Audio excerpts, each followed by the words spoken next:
Moi kaikille! Olen aina ajatellut, että jalkakipu on vain osa elämääni.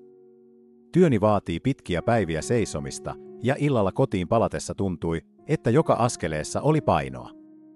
Viikonloput, jotka ennen olivat täynnä ulkoilua ja aktiviteetteja, muuttuivat lepopäiviksi, jolloin hieroin jalkojani ja mietin, kuinka kauan jaksaisin enää näin. Mutta kaikki muuttui eräänä päivänä, kun ystäväni Marko huomasi, että venyttelin jalkojani kahvilassa ja sanoi, älleen kipeät jalat. Sinun täytyy kokeilla näitä. Hän otti laukustaan esiin akusolipohjalliset ja sanoi, olen käyttänyt näitä kuukausia, eikä jalat enää väsy pitkän työpäivän jälkeen.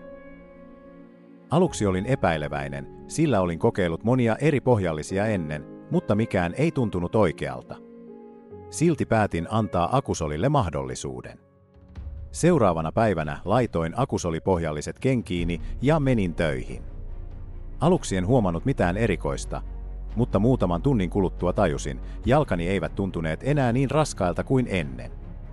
Päivän päätteeksi, kun astuin bussista kotiin, huomasin hämmästyksekseni, että jalkakipua ei ollut lainkaan. Akusolin pohjalliset ovat kuin räätälöity tukiverkko jaloilleni.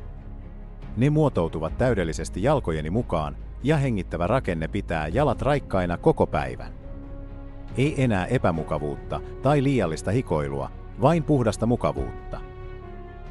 Sen jälkeen en ole ottanut askeltakaan ilman niitä.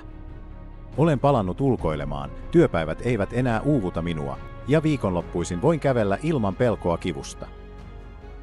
Joten jos sinäkin kärsit jalkakivuista tai haluat vain tehdä jokaisesta askeleesta mukavamman, älä tee samaa virhettä kuin minä ja odota liian kauan. Kokeile akusolia itse ja tunne ero, klikkaa linkkiä alla ja anna jaloillesi ansaitsemansa mukavuus.